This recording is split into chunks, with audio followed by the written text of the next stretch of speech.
इस फैक्ट के बारे में जब मैंने सुना और जब मैंने इसके बारे में रिसर्च किया तब मुझे लगा कि बाप रे बाप, ये कब हुआ और इसके बारे में लोग जानते क्यों नहीं है। आप जो अपने स्कूल में पढ़े हो कि हमारे सोलर सिस्टम में ब्लू प्लैनेट अर्थ को कहा जाता है, यानी अर्थ हमारे सोलर सिस्टम का ब्लू प्लैनेट है, तो क्या हो अगर मैं ये कहूँ कि हमारा अर्थ ब्लू प्लैनेट नहीं है बल्कि इस सोलर सिस्टम का रियल ब्लू प्लैनेट है। Mystery to be revealed soon. Fact number 10, आपने स्पेस क्राफ्ट को अलग अलग प्लैनेट्स पे जाते हुए देखा होगा, जैसे कि वीनस, मार्स, मून एक्सेट्रा। लेकिन आपको ये बात अच्छे से पता होगी कि सूरज पर कोई भी स्पेस क्राफ्ट नहीं जा सकता। सूरज के पास भी अगर कोई स्पेस क्राफ्ट आ गया तो वो गल जाएगा पूरी तरह से। लेकिन शायद अब ये बात सच नहीं रही, क्योंकि आप इन आर्टिकल्स को देखो कि इतिहास में पहली बार नासा का जो स्पेस क्राफ्ट है वो सूरज को टच किया है। जो सूरज का लेयर होता है, जो सबसे आउटर मोस्ट लेयर है जिसमें असीमित गर्मी मौजूद है, उस जगह को भी छूकर ये स्पेसक्राफ्ट वापस आ गया।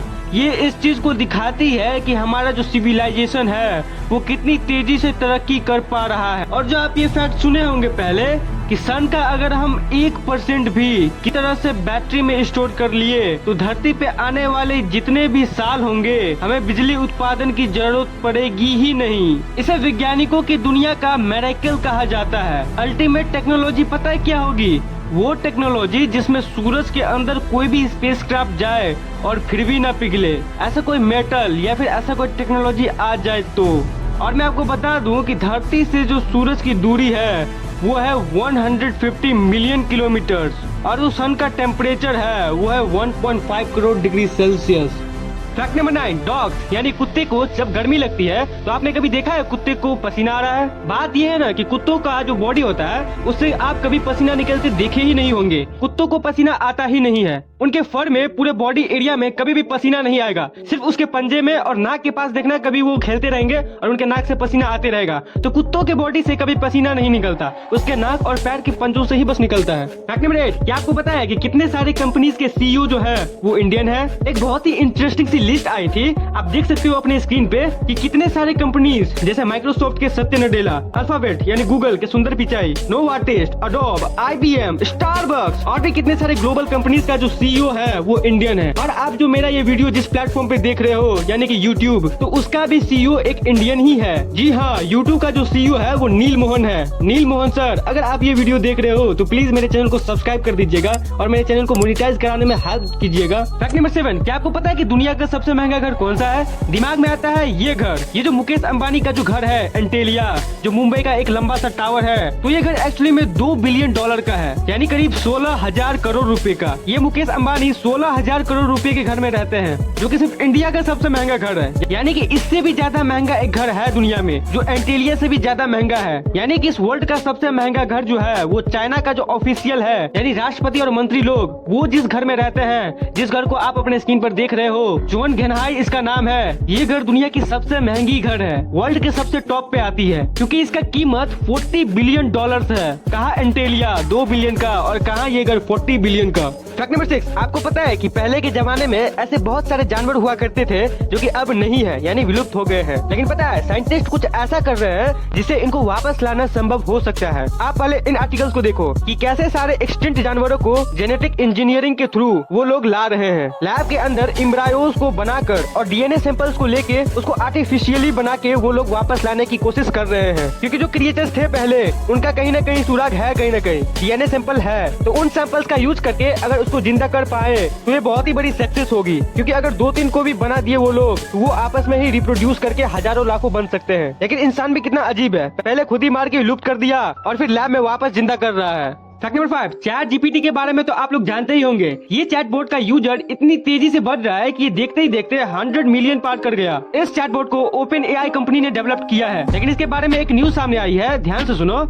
ये चैट जीपीटी तो आपको पता ही होगा कि ये हर एक क्वेश्चन का आंसर दे देता है आराम से, और वो भी आपके यानी यूजर के अकॉर्डिंग। तो इसके बारे में ये बात पता चला है कि ये चैटबॉट इतना एडवांस होते हुए भी यूपीएससी का क्वेश्चन सॉल्व करने में फेल हो गया। जी हाँ, जो इंडिया का यूपीएससी में क्वेश्चन आता है उसे सक्सेसफुली आंसर देने में फेल हो गया ये चैटबॉट। बॉट। तो इस चैट बॉट को हम वैसे भी हम पूरी तरह से सब कुछ का आंसर दे देगा ऐसा तो नहीं कह सकते, लेकिन इससे ये पता चलता है कि यूपीएससी का एग्जाम कितना टफ होता होगा। ये एडवांस चैट जीपीटी भी जवाब नहीं दे पाया। ओपन एआई कंपनी का ये कहना है चैट बॉट की काफी वीकनेस है। अगर आपको चैट जीपीटी के बारे में कुछ नहीं पता और आप लोग इसका यूज करना चाहते हो तो मैंने इसके ऊपर फुल वीडियो बना रखा है, ऊपर आई बटन पे मिल जाएगा। दोस्तों ये एआई यानी आर्टिफिशियल इंटेलिजेंस काफी ग्रो हो रहा है। ये रोबोट्स अब सबके जॉब खा रहे हैं और ये हमारे लिए काफी खतरनाक हो सकता है। मैं आपको एक बात बता दूं कि जब एआई से पूछा गया कि दुनिया का आखिरी सेल्फी कैसी होगी, तो पता है उसने कैसी इमेज को जनरेट करके दिखाया, ये वाली फोटो। देखो आर्टिफिशियल इंटेलिजेंस जो है ना वो एक बहुत ही मशीन होते हुए भी ये चीजों को प्रेडिक्ट करता है, दिमाग लगाता है। और जैसा कि आप इस आर्टिकल्स में देख रहे हो कि एक आर्टिफिशियल इंटेलिजेंस से जब पूछा गया कि धरती पे जब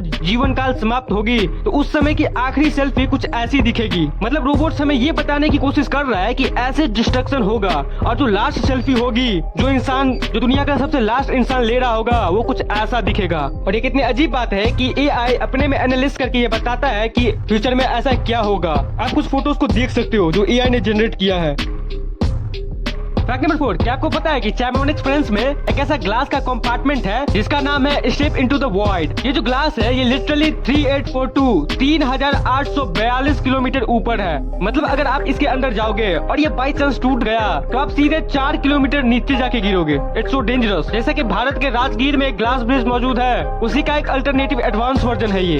fact number 3, the smartest man in the world. इस दुनिया का सबसे स्मार्टेस्ट इंसान ये मिला था रिचर्ड फेनमैन को। एक मैगजीन में इनको ये टाइटल दिया गया था, लेकिन जब रिचर्ड फेनमैन की मम्मी, उनकी मदर ये सुनी कि उनके बेटे को स्मार्टेस्ट मैन का अवार्ड मिला है, तो पता है उनका स्टेटमेंट क्या था? वो लिटरली ये कही कि अपना रिची इसको स्मार्टेस्ट मैन मिला है। भगवान ही बचा दुनिया को। मतलब आप कितने भी बड़े स्टार बन जाओ, आप अपने पेरेंट्स के लिए एक क्यूट से बच्चे ही रहते हो। जैसे मान लो मैं एक बहुत बड़ा यूट्यूबर बन जाऊँ, मेरे मिलियंस में सब्सक्राइबर हो जाए, तो मेरे जो दोस्त हैं जो मेरे साथ स्कूल और ट्यूशन में पढ़ते हैं और मेरे साथ हंसी मजाक करते हैं, तो उनको ऐसा कुछ फर्क नहीं पड़ने वाला है मेरे बहुत बड़े यूट्यूबर बन जाने से। मैं तब भी वैसा ही रहूंगा उनके लिए जैसा पहले था। वो लोग मुझे देख कैसे एक सेल्फी करते नहीं आएंगे, उल्टा मुझे धमकी वगैरह ही देंगे कि मुझे प्रमोट कर जल्दी। लेकिन वही दूसरे लोग के लिए ये बहुत बड़ा सीरियस अचीवमेंट होगा। फैक्ट नंबर 2, क्या आपको पता है कि आपके बॉडी में टोटल 5.6 लीटर ब्लड है और ये जो ब्लड है ये एस्टिमेटेड है 19,000 किलोमीटर आपके बॉडी के अंदर ऊपर नीचे करते रहती है ये। तो आपका ब्लड आपके शरीर के अंदर जितना दौड़ता है उसको मेजर करने पे 19,000 किलोमीटर निकलता है। मतलब कितना एरिया कवर करता होगा आप सोच सकते हो। और क्या आपको ये फैक्ट पता है कि आपके ब्लड का 55% प्लाज्मा होता है, 40% रेड ब्लड सेल्स होता है और 4% प्लेटलेट्स होता है और 1% मात्र 1% व्हाइट ब्लड सेल्स होता है। और आपको पता है आपका जो इम्यूनिटी है, जो आपके ब्लड का वो पार्ट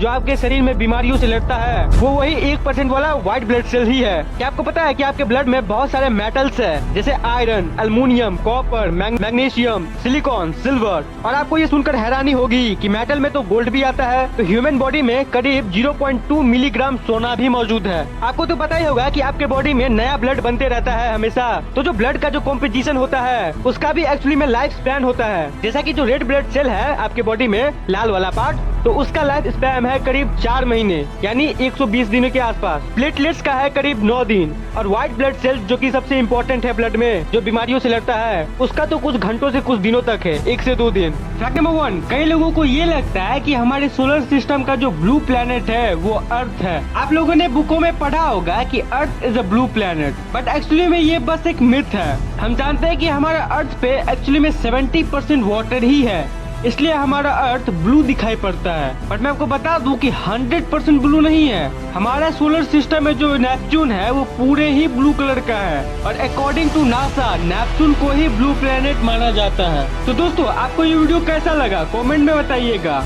उम्मीद है कि आपको इस वीडियो से कुछ नया सीखने को मिला होगा। तो दोस्तों ऐसे वीडियो को देखने के लिए आप हमारे चैनल को सब्सक्राइब करके हमें सपोर्ट कीजिए। तो see you next time friends, till then always stay curious, keep learning and keep growing. जय हिंद।